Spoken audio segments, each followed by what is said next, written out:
Good evening. I'd like to open the Town of Ayer Select Board um, meeting for Tuesday, May 4th, 2021. Due to the ongoing COVID-19 pandemic, Governor Baker issued an emergency order temporarily suspending certain provisions of the open meeting law. Public bodies otherwise governed by the open meeting law are temporarily relieved from the requirement that meetings be held in public places, open and physically accessible to the public, so long as measures are taken to ensure public access to the body's deliberations through adequate alternative means. This meeting will be broadcast live on Channel 8 and on Zoom. The public may participate remotely through by following the call-in information on the bottom of the broadcast screen. For the Zoom meeting information relating to remote participation, please contact Carly Antonellis, the Assistant Town Manager, at atm@ayer.ma.us or 978-772-8220, extension 100 prior to the meeting. If we could stand for the Pledge of Allegiance. Cindy.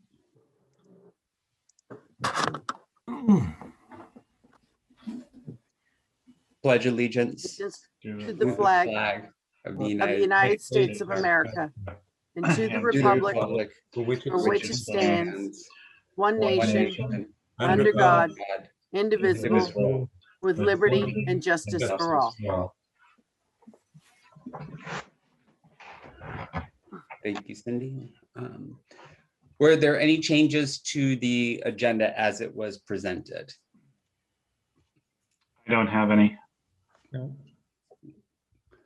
Okay. I'll make a motion to approve the agenda as presented. Seconded. Okay. Board Member Hood, how do you vote? Aye. Board Member Livingston, how do you vote?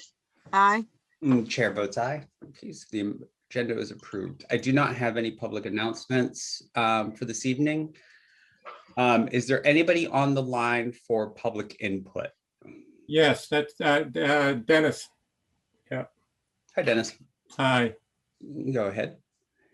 Okay, yeah, so I just wanted to jump in on this meeting because frankly, I'm not exactly sure where to turn next. Mr. Pompriand and I and the zoning enforcement officer have been going back and forth over the last couple of 3 months, just kind of talking about zoning enforcement issues and how that is supposed to be conducted and what does or does not qualify as a zoning violation, which would either encourage or require the zoning enforcement officer to act. And it's pretty clear to me, having gone back and forth on a number of different issues over the last several months, that zoning enforcement is not seen as a priority, something that needs to be engaged with actively, something for which proactive action should be taken, but rather something which may or may not be reluctantly engaged in if kind of compelled. And, I've got a couple of, and I know that, fair minds can disagree about what does or doesn't constitute a zoning violation. I get that. That's why God invented lawyers. And again, I'm not walking around town with a pair of binoculars and a ruler, staring in the dark recesses of backyards looking for excuses. Anybody driving down a public way, presumably with their eyes open, is going to be able to see these things, if they have a mind to see them. So the first thing that I would say is that for several months, several weeks probably, well, several months, I'm going to say, there was a couch discarded by the side of the road, 75 yards from Town Hall. Just thrown there. In plain view of the street, in front of the house, nothing done. I would drive by it, once or twice a week, glance over my left shoulder, still there. Coming back, still there. 2 weeks later, still there. Really? And so I'm thinking, maybe that's not a violation. Maybe that's okay. maybe nobody in town sees that. Maybe people see it. That is, it's clear that that particular property owner did not, if the property owner knew it, and I strongly suspect that in that case, it's an absentee landlord, it's probably an investment property, a tenant left, couldn't fit it in the Subaru, left it by the side of the road.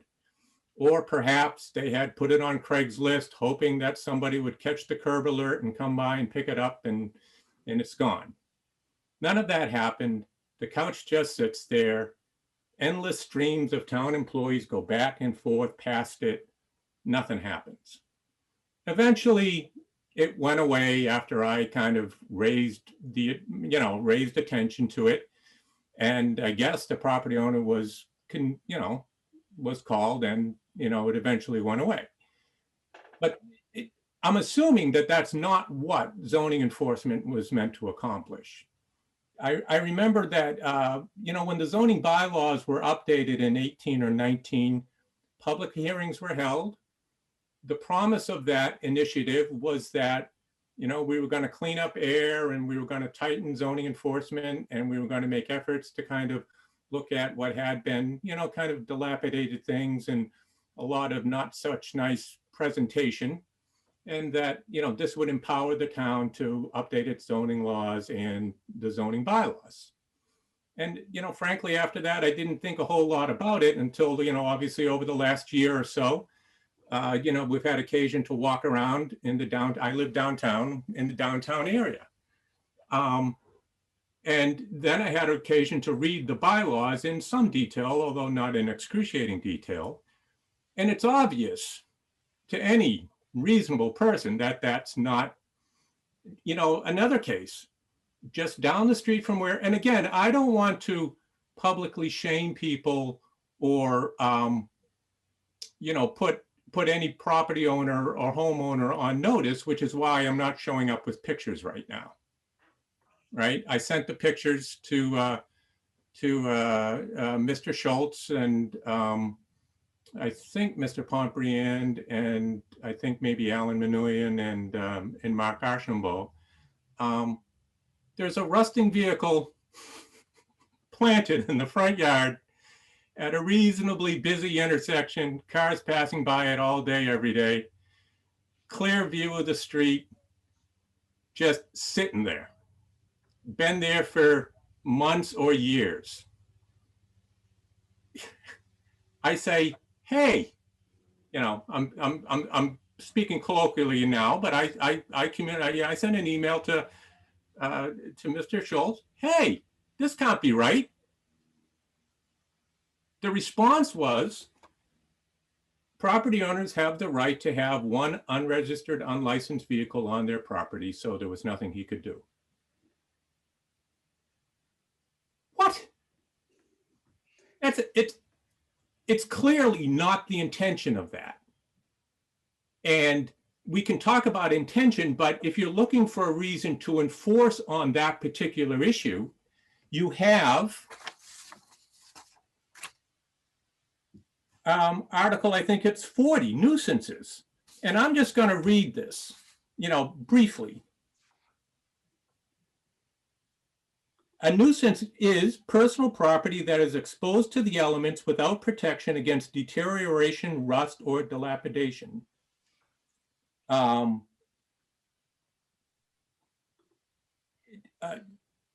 It cannot be that town zoning allows rusting, dilapidated vehicles to exist in somebody's front yard. They are a clear blight. They are a clear nuisance. They clearly depress property values. The invocation of any of those clauses would be sufficient, I think, to at least call the property owner and say, hey, this isn't okay in our town. Now, if the zoning bylaws do not account for that, and if it's okay in the mind of the current administration that continue, then my suggestion would be you need to hire a new legal counsel who approve those bylaws. Because I cannot imagine any town saying, their response to something that is so clearly a nuisance, so clearly dilapidated, so clearly depressing of property values is okay. You know, in the absence of any bylaw, I would suggest that a town employee should call a property owner and say, hey, I know there's not a law against it, but could you kind of look at this, please? I mean, it's just mind-boggling to me that that is considered okay. Now, I don't know if Mr. Schultz goes to town council prior to initiating a phone call to a property owner and say, Mr. Schultz asks, you know, is this a violation or not? Can, you know, does he get a legal opinion on each and every attempt to enforce? Or not even enforce prior to getting to, now, in a lot of these cases, I strongly suspect that property owners may be unaware of the bylaw, may be unaware that that violation exists, may be a little, you know, taken aback that their property looks like that, and might say, oh, geez, I didn't know about it. I was meaning to get to it. You know, let me take care of it. You know, I apologize for any inconvenience. I strongly suspect that in, you know, 60, 70, 80% of the time, you're going to get that. I don't know how often zoning enforcement is invoked and there's pushback from the property owners. I mean, I don't know if that happens every time it's attempted, 50% of the time that it's attempted, or 20% of the time. But one of, you know, something is clearly amiss somewhere if that condition can be allowed to exist without any attempt to rectify it, in my view. And the third point, and it's sort of related, is dumpsters. Dumpsters grow in the downtown area like lawn ornaments. I mean, they are everywhere. I understand that, you know, my reading of section 9.2, section D of the zoning bylaws, the following standards shall apply to open space and landscaped areas in all new construction and substantial reconstruction in the business and industrial districts and in multifamily developments in any district. Exposed storage areas, machinery, garbage dumpsters, you know, other things, shall be screened from the view of abutting properties and streets using plantings, fences, and other methods approved by the planning board. I mean, that's what it says. Now, I don't know if that doesn't apply to pre-existing dumpsters, or that doesn't apply in the general residential district, or that doesn't apply in homes which were multifamily before these zoning laws were, you know, invoked. But I can't imagine another city even where you can walk around and see as many dumpsters that are unscreened in clear view of the streets. I don't believe that that's intended to be that way. And, you know, maybe town council can weigh in on whether dumpsters are supposed to be, you know, it's interesting to me that McDonald's is required to screen their dumpster. And that was brought up at a meeting with, you know, McDonald's is doing the renovations, and the planning board pointed that out, and McDonald's acknowledged. Now, McDonald's is on the far edge of town, has very little pedestrian traffic, and where their dumpster is, you know, many feet back from the road. In the most heavily walked, heavily traveled, pedestrian-friendly part of town, there are dumpsters that are kept intentionally right on the side of the street, as close to the sidewalk as you can get, so that the disposal company can get in and out real quickly, no muss, no fuss. And I'm sure that if you've walked around the downtown area, you will have seen, or even driven around, you will have seen them. And we're not talking 1, 2, 3 dumpsters, I'm talking dozens. You know, structure after structure, multifamily after multifamily, unscreened, unshielded dumpster.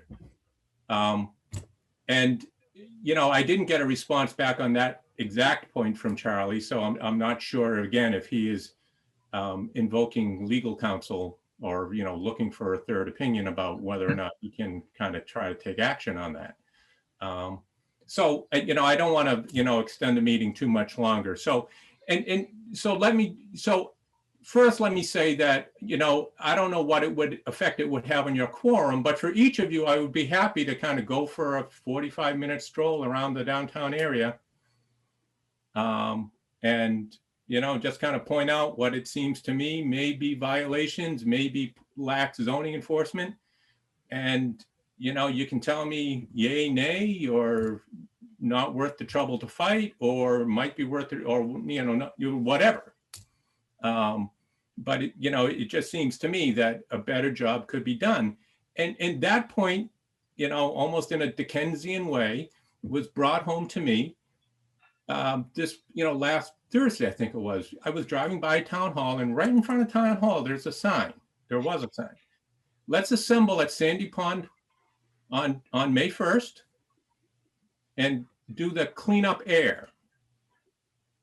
We're gonna, and I'm sure families gathered, and children and high school students, and they got their blue bags maybe, and everybody went around to conservation areas, and might have picked up trash or neatened up public areas, et cetera, et cetera, et cetera.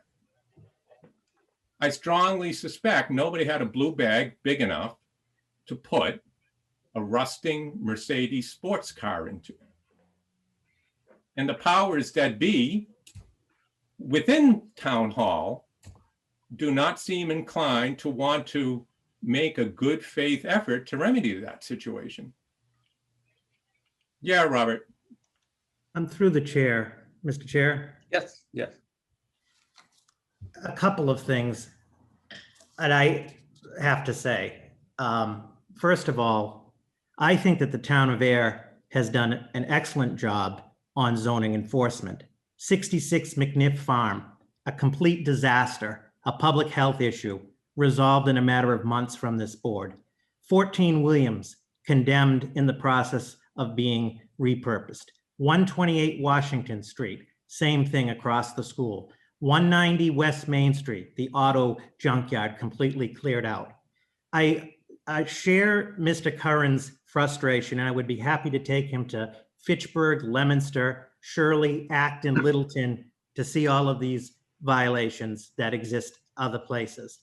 We have one person in the department, the building commissioner, who's responsible for all of the building permits, the zoning enforcement, and so forth. So perhaps as a board in a town, we need to discuss additional staffing, and I hope that Mr. Curran would support that at town meeting. Additionally, we have been in a pandemic for over a year, and I apologize that there was a couch on the side of the street, but there's a process. The zoning bylaws that Mr. Curran doesn't seems to have issue with were approved by town meeting. The sole enforcement on many of it is the building commissioner. For example, you are allowed one abandoned vehicle in your property. Now, in many cases, we contact an individual and they work with us, but a lot of the violations you see, they don't. They say we're allowed one vehicle. Now, Mr. Curran may not like the rusted Mercedes, that's his opinion, but the other individual has the same right in this argument. My final point is 71 Sandy Pond Road, across from the town beach. It has been in a state of zoning enforcement for 11 years in court. We sent letters, they were ripped up. We cannot just go on the property. There is an entire process. And I understand the gentleman's frustration on things. For example, dumpsters are under the trash hauling regulations under the Board of Health, not the building commissioner. So before we start casting aspersions, I think we have a pretty good town and we're doing our best. We could always use more resources, and I'd be happy to meet with Mr. Curran and discuss this face-to-face in more detail. I know I was copied on emails between him and the building commissioner moving forward. But these are challenges that all towns, every town faces, and I think Ayer is in pretty good shape. We're not perfect, and we have some work to do, and I appreciate that. Thank you. So, Thank you, Robert. Just to briefly respond, I think that proves my point, Robert. That is, if it took 11 years for Sandy Pond Road, William Street, I know that has been of concern for a significant period of time. The home across from the high school has been of concern to me, just kind of as casual observation, for 15 years, since we moved to the town. Mhm. I mean, the fact that the process takes that long to unfold should be the underlying rationale for intervening earlier rather than later, for calling sooner rather than letting the issue fester. That's, That's assuming, through the chair, that's assuming you're dealing with a rational actor, Mr. Curran. And frankly, we're also governed under state law. These things take an enormous amount of time. I If they don't were have any- simple, they would be resolved. I don't have any evidence to indicate that these are irrational actors. Well, I'd be happy to meet with you. Okay. I'd be happy Dennis? to meet with you. I don't know that these are irrational actors. I just think they may be I unaware do and haven't for been a fact. contacted. I do for a fact, and I'd be happy to show you the case files. No, on the issue around the Mercedes and the couch, those two specific issues. The other, I mean, I understand that the larger dilapidated structures, there may be structurally deficient homes, which are clearly a sign of potentially, kind of troubled life circumstances. I didn't raise those particular issues at this meeting, although they are clearly visible. That's not what I'm talking about. I understand that dire life circumstances can lead to lengthy problems, which may be difficult to address. What I'm submitting is that these problems, these specific ones that I'm pointing out, shouldn't be, and I don't think in a lot of cases will be that difficult to resolve. I think a phone call, maybe a letter, maybe, is going to be enough to kind of goose the property owner into action. If it's not, then you proceed.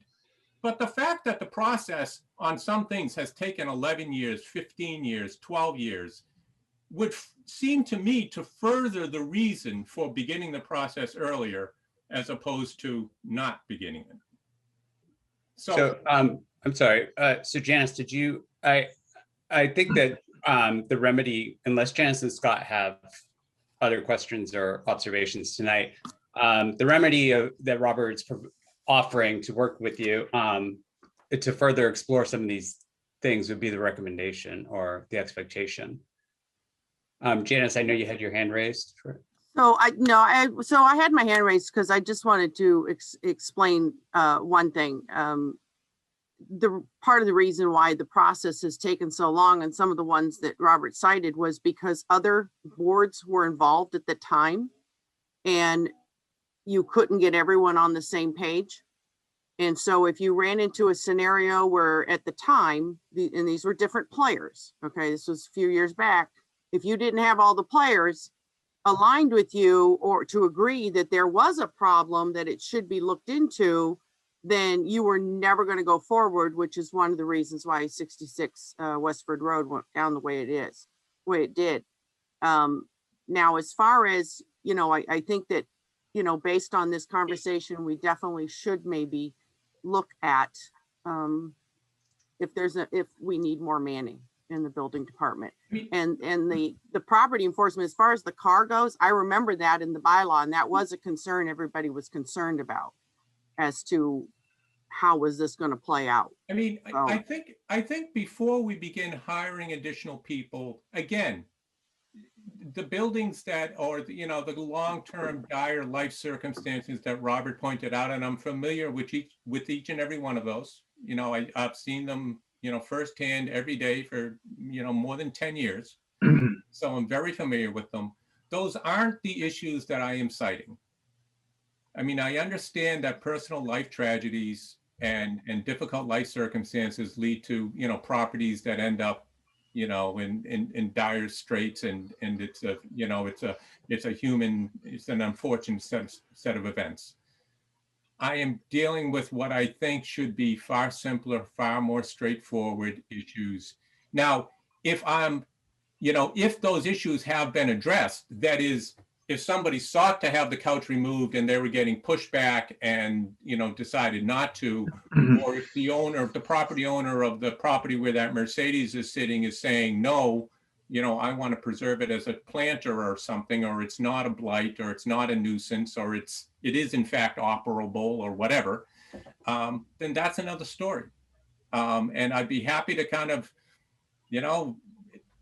I don't know who the property owner is. I suspect the property owner doesn't live there. But I'd be happy to talk with Mr. Pompriand and walk around the town and show him these specific issues and see if he thinks, and again, I think before we hire additional people, we have to find out how much pushback is the town receiving on these kinds of issues, if any. Thank you. Scott, did you want to add anything? Yeah, I want to just Dennis kind of got into more of what I wanted to say. I think we need to bifurcate the major zoning issues such as like McNiff Farm. And I think Dennis, my interpretation is Dennis's more major concern is more those minor infractions. And, we used to have a part-time building inspector, and part of the justification for getting a full-time, in addition to the number of permits we were processing, was also stepping up on property enforcement. And it was instances, in my opinion, I think it was more along the things that Dennis is looking at, where it is, having an inspector that is a little more proactive, driving around town to look for instances like that. So, I do think it's we definitely need to have a further conversation, because if the current building inspector is not able to facilitate that role in property enforcement, and that is what the individuals in our town want, then we need to look at getting the necessary and proper staffing for that, or support for that. Mr. Chairman, Yes. through you, Mr. Curran, I will be in touch to set up a time that works for you. And I want you to show me these, and we'll have a conversation and see what we can do. Okay, all right, That yeah, sound fair good? enough. So I think you have my email, reach do. out. I'm still around, I'm still, I'm around the house most of the time now. So, reach out and we'll set up a time.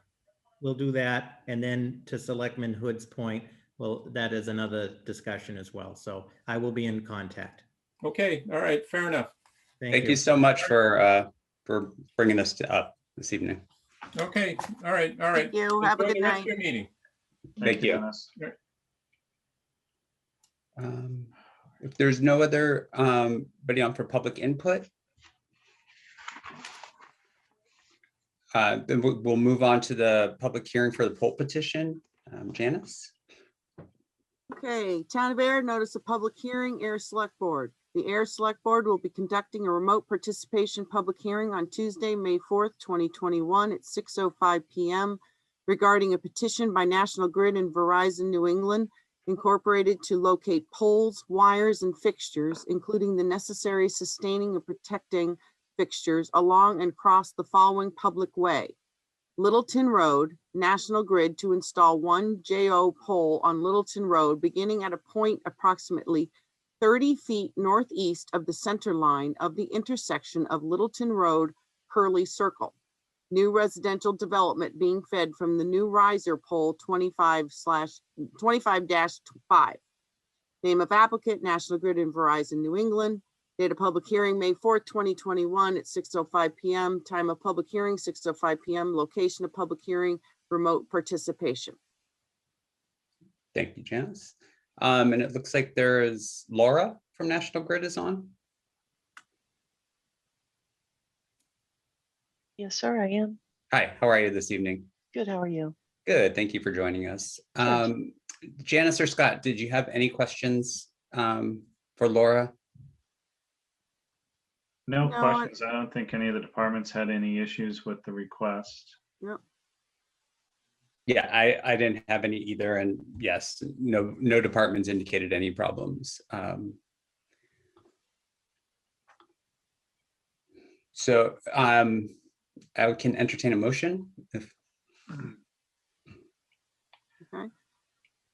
I'll make a motion that the board approve the, what are we doing?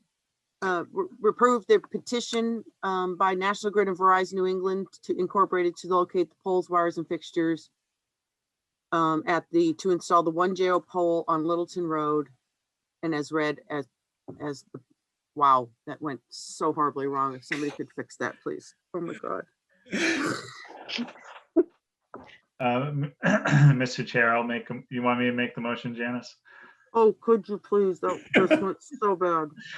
Oh, Mr. Chair, I'll make a motion to approve the petition for National Grid to install one JO pole on Littleton Road, beginning at a point approximately 30 feet northeast of the center line of the intersection of Littleton Road, Curly Circle, for a new residential development being fed from a new riser pole 25-5 as presented. seconded. Board Member Hood, how do you vote? Aye. Board Member Livingston, how do you vote? Aye. The chair votes aye, and the petition is approved. God. Thank you for joining us, Laura. Thank you very much. Y'all have a nice evening. And Janice, You- you are my spirit animal. Good night, y'all. Good night. Night. Right. The problem is you don't know like whether it's a petition or request. That's the hard part of knowing how to word. the I'm like motions. reading it. I'm like, where should I have started on this thing? So yeah. Thank I you. would have done even worse, I'm sure. Oh my God. Uh, Oh, Okay, We just, Mr. Chair, need a motion to close the public hearing? yes. I'll make a motion to close the public hearing. I will second.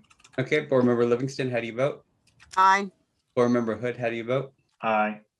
And the chair votes aye, and the public hearing is closed. Thank you, Carly. I actually did remember this time, but Just a thank you for the friendly reminder. reminder. Yeah. There's a lot going on. All right, so that brings us to the superintendent report from Mark Wetzel. Good evening, Mark. Hello, let's see, let me get my video going. I've been having a couple freeze up problems, so I just rebooted, so hopefully that will get going. Thank you, Carly, for putting up this is National Drinking Water Week, May 2nd through 8th. I just wanted to give a shout out. The Ayer DPW Water Division, we've got quite a crew. We have 5 dedicated operators, Greg Cormier, Scott Schwinger, Ryan Janiskevich, Jamie Pinard, and Max Goodwin. 4 of the 5 grew up in Ayer, so they're pretty dedicated to the town and really do a great job. They all are certified operators. They have licenses that we have to take a test to get for both treating the water and running the distribution system. We make sure that the water is safe for drinking and available 24/7. We test the water for over 100 contaminants on a regular basis. And we maintain the town's water resources and infrastructure. So if you see the blue trucks driving around town, give them a high five or a thumbs up because they're really dedicated to their job. So the only item I have on the agenda is to give you an update and get your support for running the DPW Youth Works program for this summer. As you may remember, we started the program in 2018 and continued in 2019. We canceled it last summer because of the pandemic.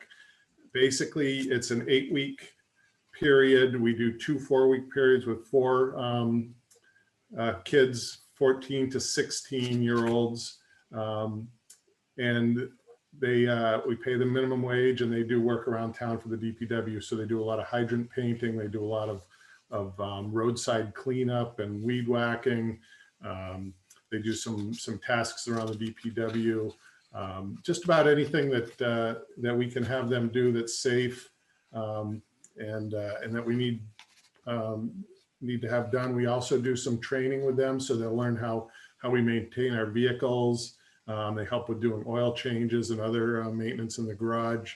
And then once a week, we try to do something educational with them, like maybe bring in, we've had a banker come in and talk to them about setting up checking accounts and how to manage their money. Judge Gardner comes in and talks about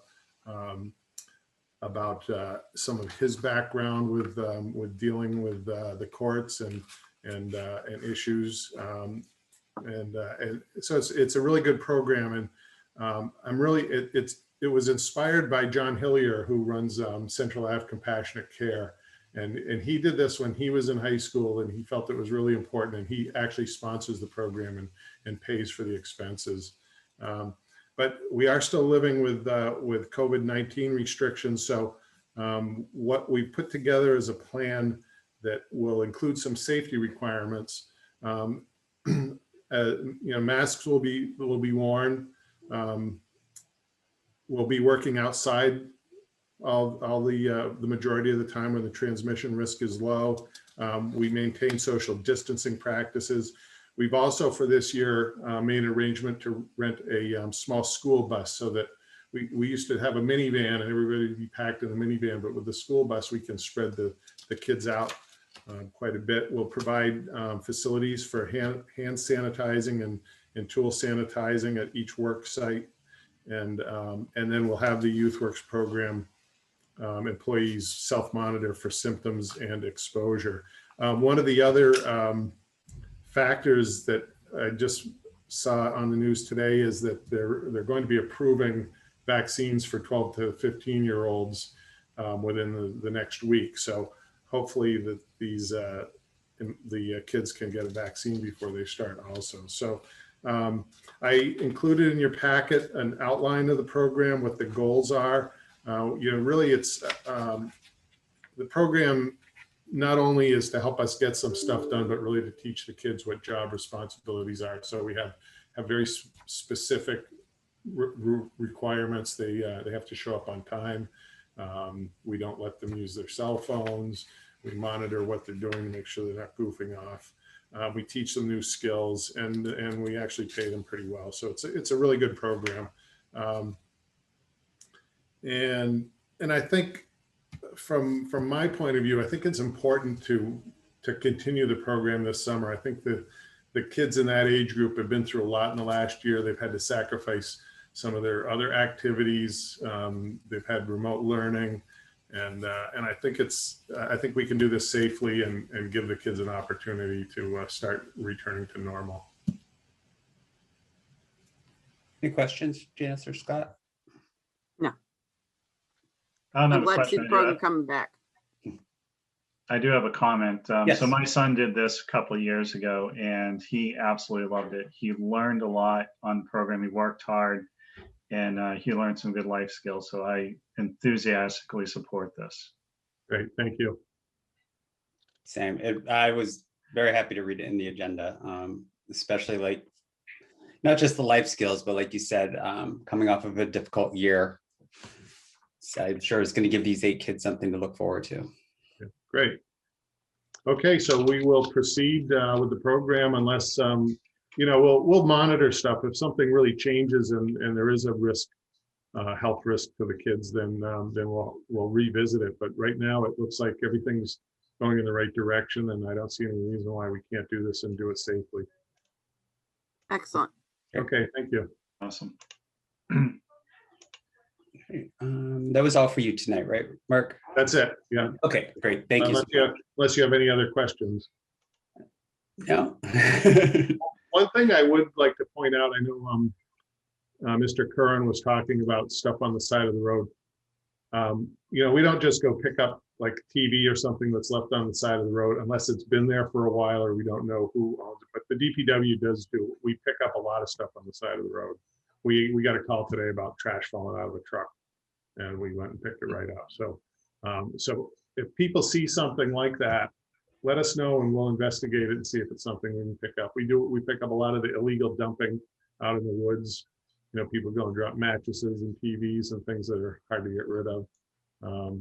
And so, that's part of the DPW's responsibility is to try to keep the town as clean as we can. Also, we don't want to steal things out of people's driveways, but if it's certainly there and it's a nuisance, we'll help the town pick it up. Great, thank you. Okay, moving on to the town manager's report. Robert. Mr. Chairman, members of the board, good evening. You have in your packet the warrants that were reviewed and approved since the board last met. I would like to just take this opportunity to thank everyone for a very successful town meeting last week, including the select board.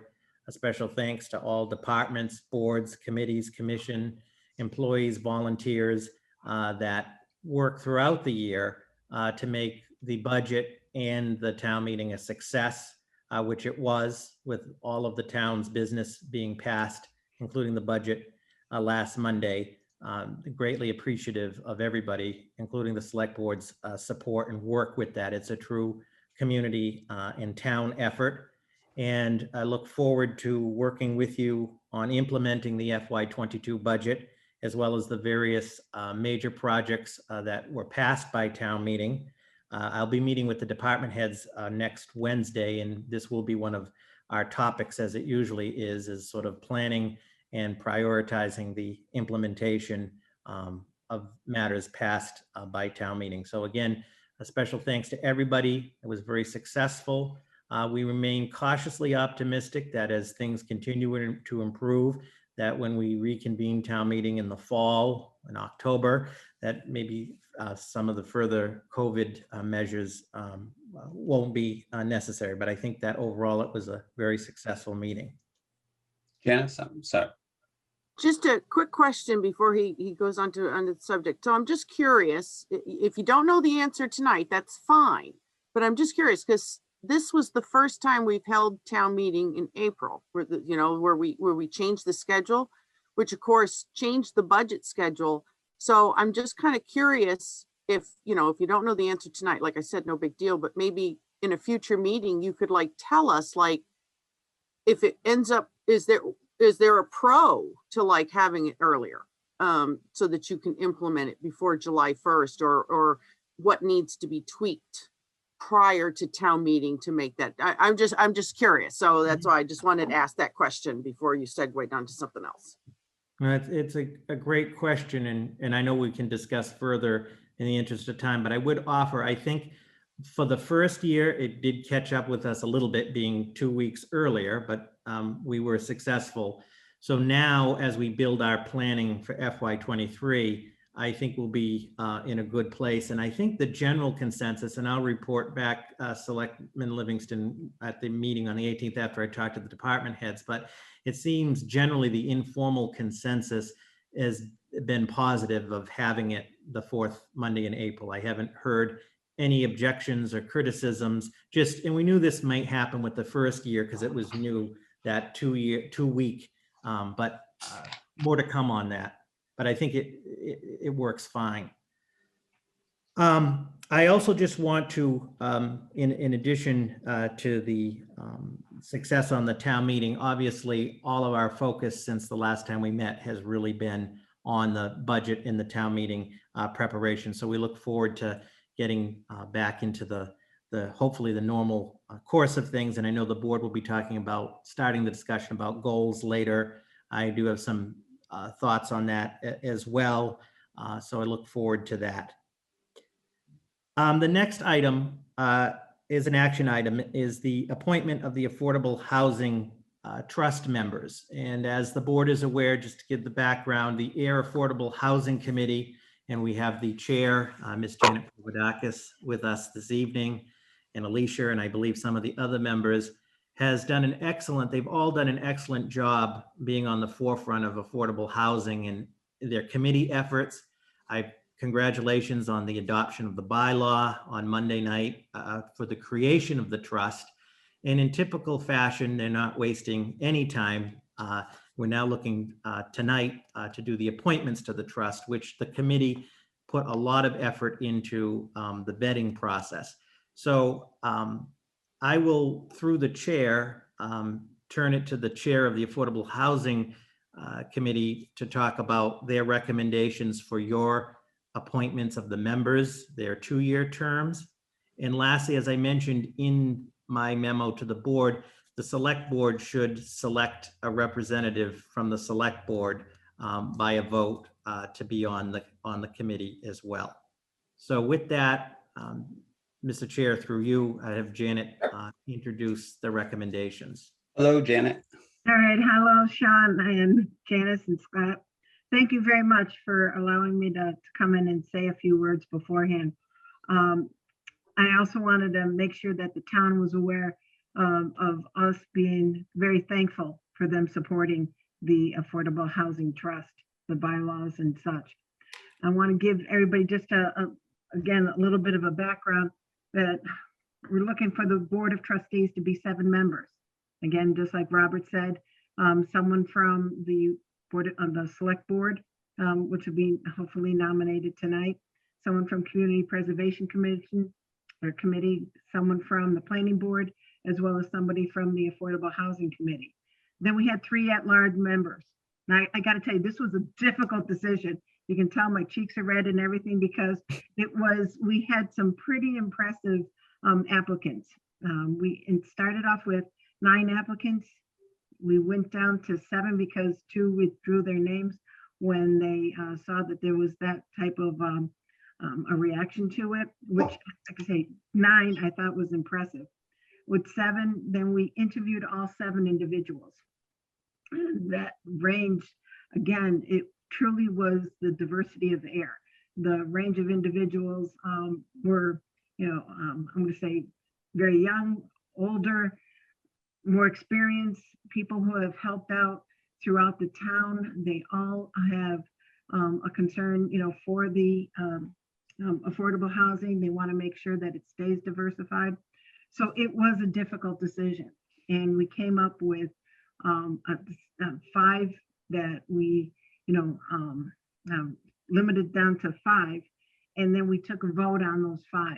And again, little by little bit, we chipped it down that there were 3 individuals that received unanimous votes.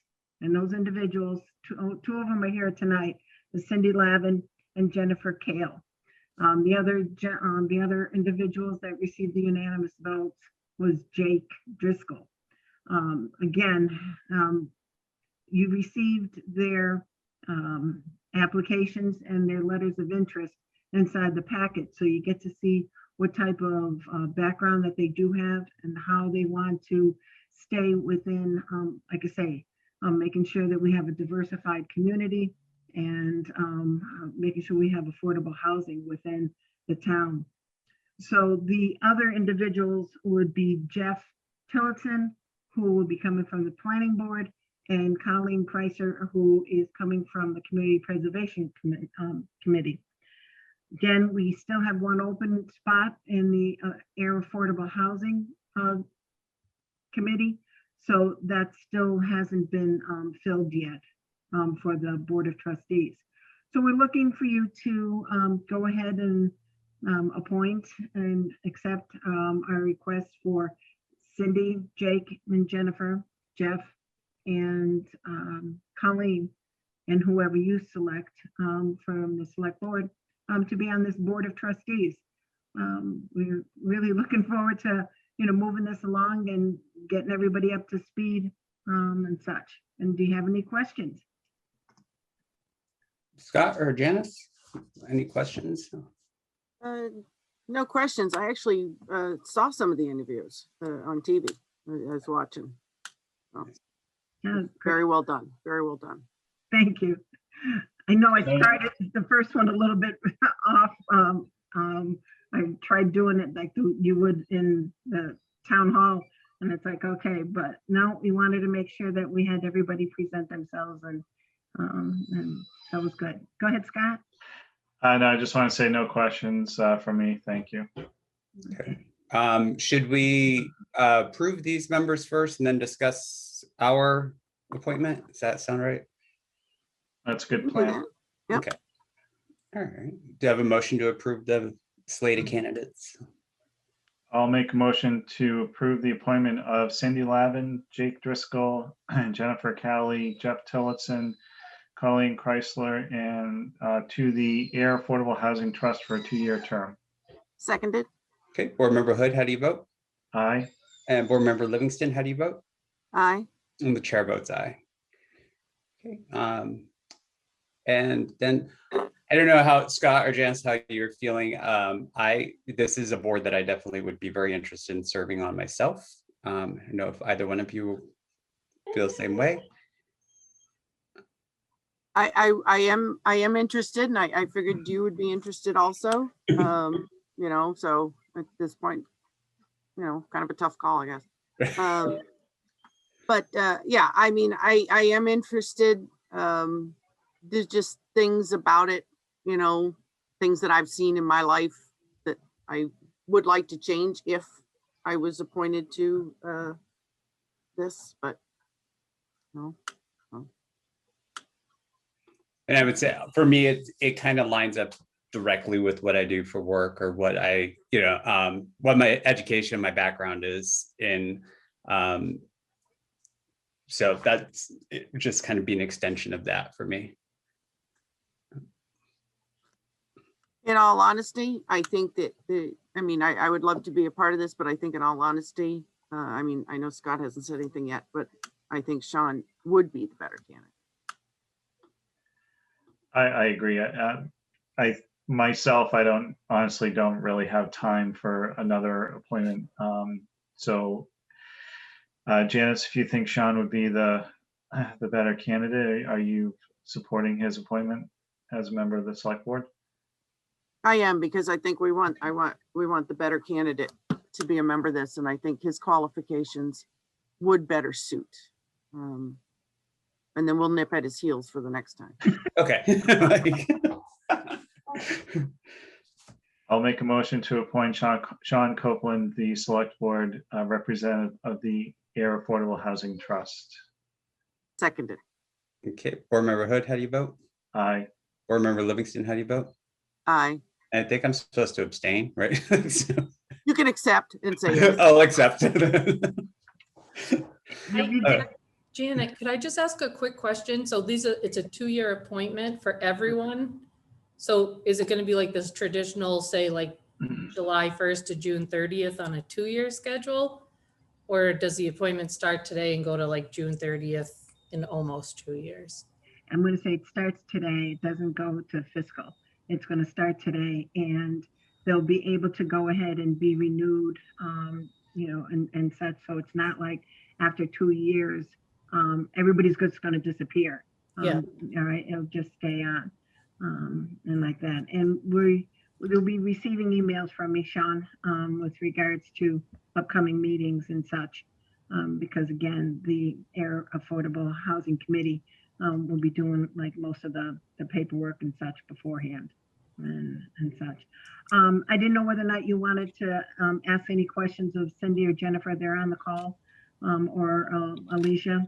I know that Jake was going to try to make it, but he's got Fire Academy training tonight.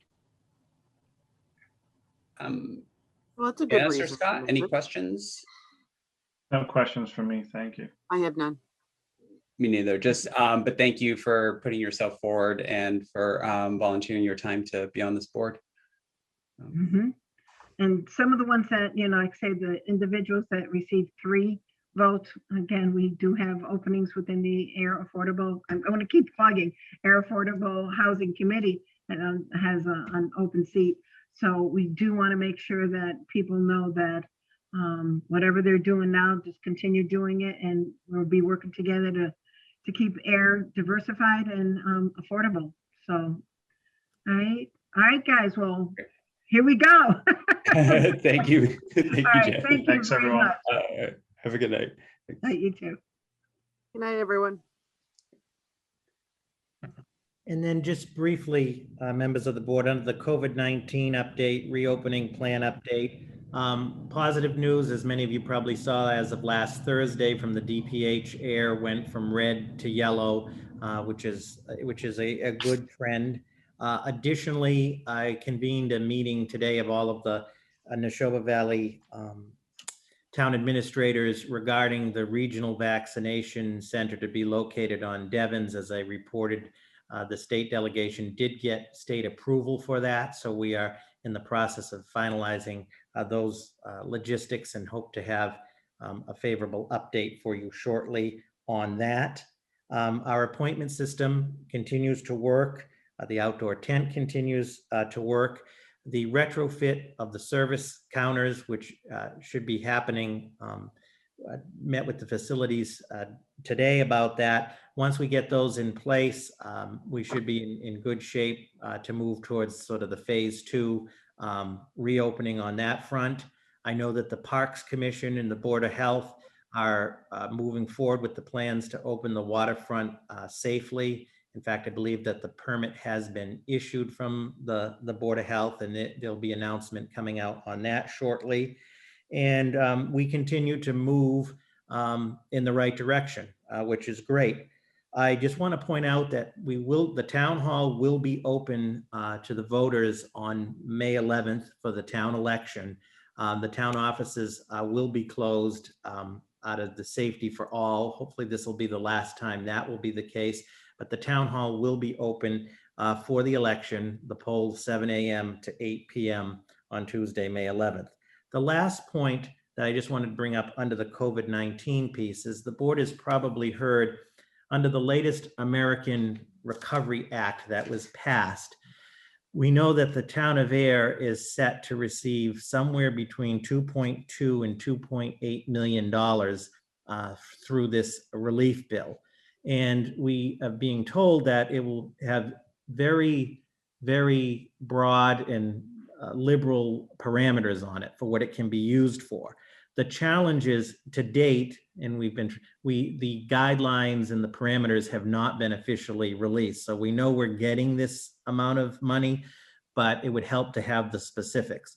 Once we have those parameters, I believe that the select board, we should have a discussion as to how best to use that funding, because all indicators show it's not going to be as restrictive as the CARES funding, which is reimbursable based on an actual COVID expense. So I just wanted to bring that up, that hopefully maybe even by the next meeting, at least we'll have the guidelines on that. Again, I think it's a positive, I don't want to call it a problem, but it's a positive situation for the town to have this opportunity to figure out what to use the 2.2 to 2.8 million on. So more on that front.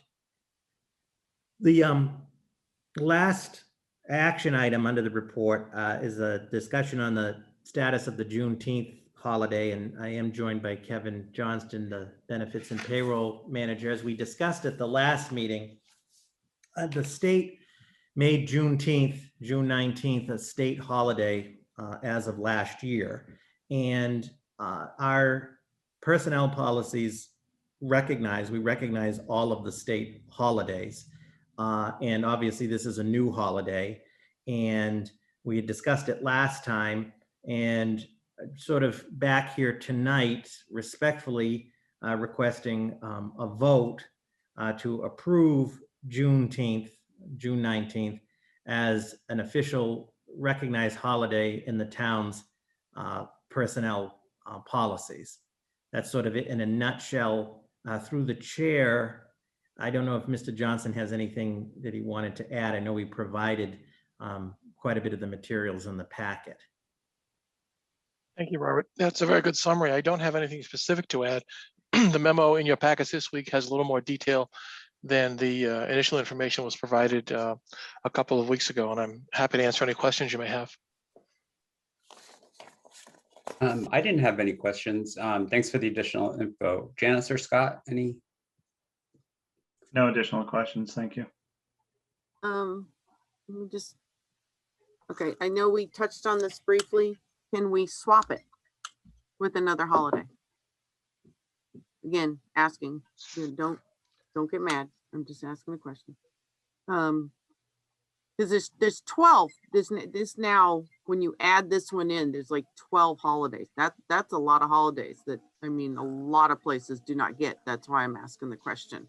Is it allowed to swap? So, if I may, Mr. Chair, Sure. to answer the question, so we're obligated to close the public offices on legal holidays in Massachusetts. If that list includes all 12 days, then we have an obligation to remain closed on those days.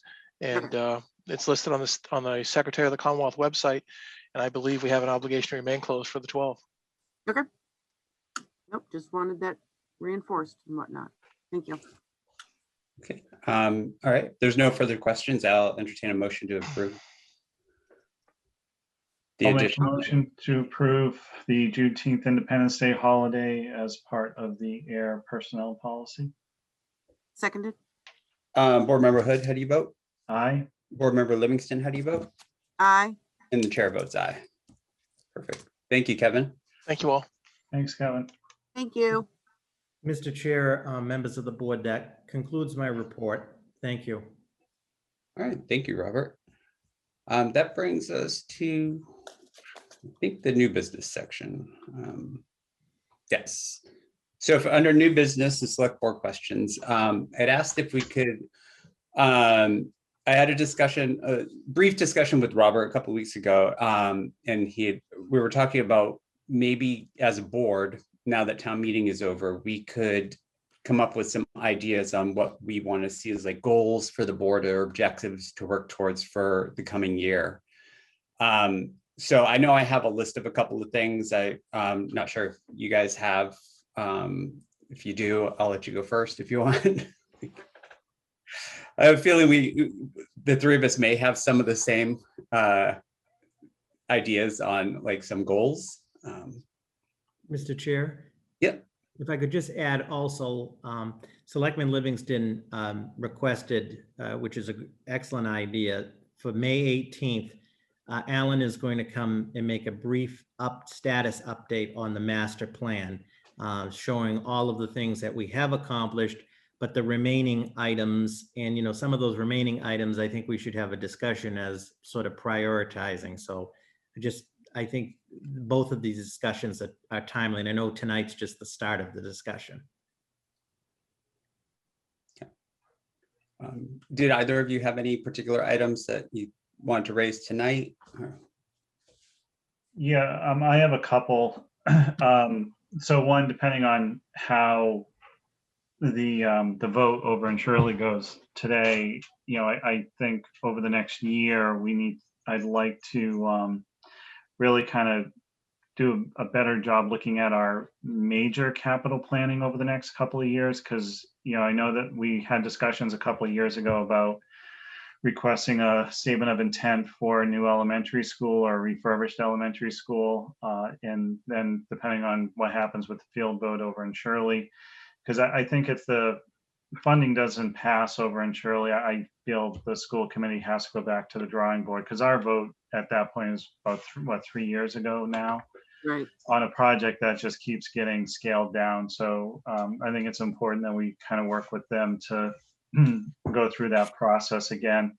And then the other piece on the capital side would be restarting to look at the senior center, starting that process up again. The other item that I had, which I'll actually share as one of the reasons why I did decide to run for re-election, is the Devens Committee for the town.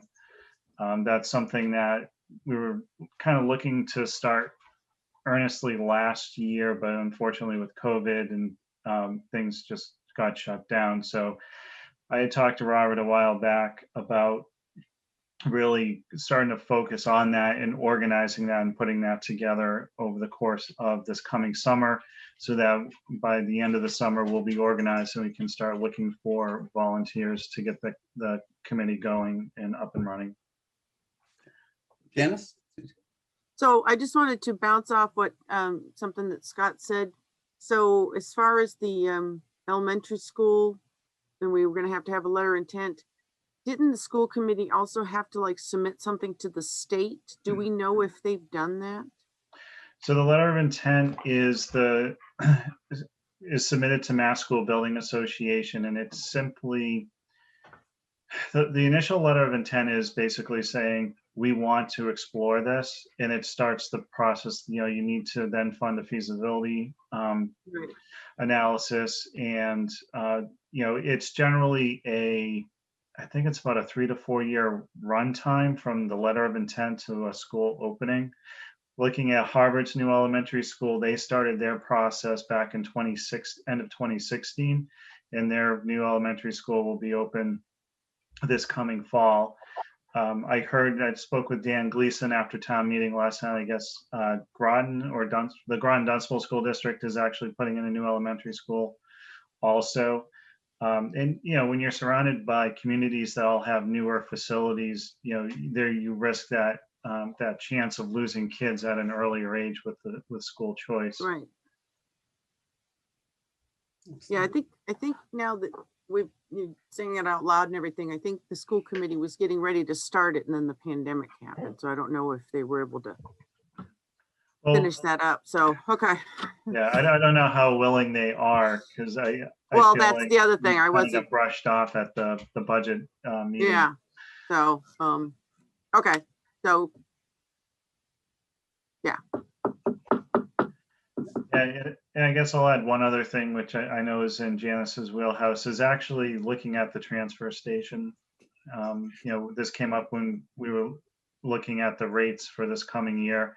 I really think we need to start analyzing the operations over there from a financial perspective, partly, I've shared some of my observations over the years, being a customer. So I think we should really take a look at that this year. so the next rate review meeting is on, the 25th. And, we're going to start talking about how we're going to at least get something so that we can start having a conversation. I'll reiterate, a conversation with the public. Mhm. To go over exactly what you've even said and everything is how can we do things better and at a better price is really, so we're going to want to initiate a conversation. So yeah. Well, I also, and I know you guys are both customers there or users of the transfer station. I also think part of that conversation needs to be a serious look at the feasibility of continuing to have a transfer station in the future. If we're losing permit after, if those numbers are dropping off drastically and it's becoming an issue where it's having to be subsidized more and more, does it get to a point where it's no longer feasible to continue? And I just think that should be part of the overall general conversation about it. So that was done in 2014, and it still is more cost effective for a member of the public to go to the transfer station than it is for their curbside service. So they're literally willing to pay for the convenience. And in 2014, those people did indicate that they do not want the transfer station closed because they also do use it like on a day permit type of stuff. That's not saying that conversation that you're discussing would not happen. I just wanted to kind of update you a little bit on that. But yes, but I want to reiterate that we want to talk to the public. We don't want to set off emotions that had happened before. And that, we're going to just do it as an informational. We just want to get some background and figure out what best way to go forward. So again, I just have to reiterate for the public, just a conversation. That's all we want to have. Conversation. Is there, do you think, is there a way we could engage more of the public than at a committee meeting? Well, we would have a public forum like we did years ago that did have pretty good attendance. And we had a pretty good mix of people who were attending, who were using the transfer station and who didn't use the transfer station. So it can be used in both ways, because it could also, maybe inform somebody that didn't really know about the transfer station. And it really, it kind of comes down to, it's kind of a cultural thing. If you've had a transfer station, or as they used to call them, a dump experience in your lifetime, you're all for it. Right. If you've never had that in your life, it's like going to Mars. You don't know what's going on. Yes, it's a very foreign experience. Yeah, right. And again, I think like public forum is good, but even kind of like what we're going with, something on a ballot, not binding at all, but just a question. So, catching a larger audience, and non-binding referendums, that doesn't mean it's what's going to happen, but. So now you're striking fear. Now you're striking fear because you in this conversation. I not kidding. This type of conversation incites fear. But I don't know what as far as a non-binding question on a ballot would do. But I think let's pull back a little bit, because I think this conversation is going to get a little too scary. This is a very emotional issue. That's why I say this. It's a very emotional issue for people. Is let the review committee get this process started, and have these conversations and see what we're finding out. And then we can go from there as to what we think needs to be done. Okay, Right. I think that's fair. Yeah. Yeah. I'll say, like, I was going to add with the transfer station, not just that part, but on my list, Robert, I think we had briefly touched on this, but a goal for this year would be to get the swap shed open safely. Yes. I think there is a lot of people that want that, and hopefully we can find a way that we can, open it with proper social distancing, and so Well, maybe a short-term goal. since that's got brought up, I'm glad you brought it up, because I actually wanted to do this, but I kind of forgot. Why can't we open the swap shed right now? We're all, seriously, okay, I'm not being facetious at all. Why can't we? We're all going in the grocery store touching the same thing. The social distancing is being made a little bit smaller and whatnot. And people do know that if they don't want to touch anything in the shed, they can either not go into the shed or wear a pair of gloves. But why can't we open the swap shed like now? It was, Robert, correct me if I'm wrong, it was Board of Health that closed the swap shed, correct? I believe it was the DPW, and it The was DPW, closed okay. because the social distancing couldn't be accomplished. The employees were concerned in the risk. And unlike a grocery store, which is essential and required to eat, picking junk out of a shed is not. I have discussed this with the DPW superintendent, who does have a plan. I wish he was still on the call. I'll speak with him again after this. I have conveyed to him, and I think he is aware that the board would like that open, and as well as the sentiments from the public. So I will talk to him tomorrow to see where he's at on that. Thank you, Robert. Thanks. I want to add just some of the items I thought would be interesting to work towards. With part of it goes into Janice's request for a review of the master plan, but one of the big issues in the master plan that I would like to see us get kind of rolling on is the use of that property behind the train tracks, knowing that that's going to need a lot of cleanup. And just identifying the cost of that, or how to start the process of getting the funds to clean that up. I think it's a valuable piece of property that could be used for like future development. Mr. Chair? Yep. Are you referring to the, I'll call it the rail lot behind the Yes. commuter Yes. rail Yes. stop across from Depot Square? Yeah. Okay.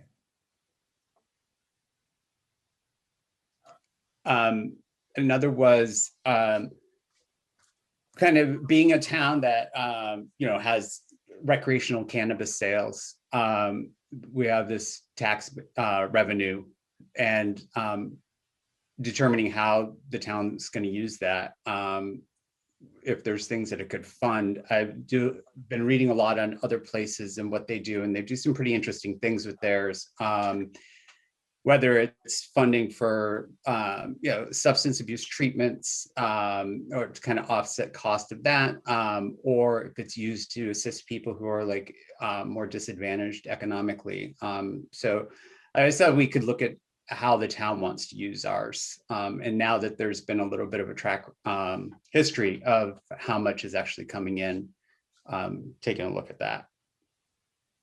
And then I think this kind of goes to the whole 2.2 million possible things for that. The playground, the Kitty Junction, redoing that. I would like to explore possibly adding outdoor gym portion at Peroni Park and see if that's something that's possible. Those have become pretty popular, especially during COVID. I've had a couple of people in town approach me and ask if it's a possibility. And then perhaps a new facilities at Sandy Pond. I've never actually been in that bathhouse, but I remember last year when we were discussing closing the pond, it seemed to be a big issue. It seems to be pretty dated. So perhaps exploring if a new bathhouse would be a feasible project. The bathhouse is very old school. Like, I'll put it that way. but that's all I had. All right.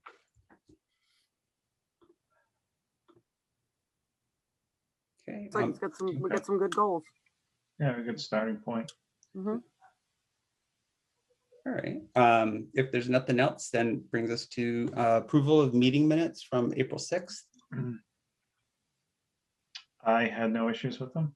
I had no issues. Neither did I. I'll I'll make- entertain a motion. No, go ahead. I'll make a motion that the select board approve the meeting minutes from Tuesday, April 6th, 2021, as presented in the packet. Second, Board Member Livingston, how do you vote? Aye. Board Member Hood, how do you vote? aye. And the chair votes aye. Meeting minutes are approved. And I will entertain a motion to adjourn if there's nothing else. I'll make a motion to adjourn. Second, Board Member Livingston, how do you vote? Aye. Board Member Hood, how do you vote? aye. And the chair votes aye, and we are adjourned.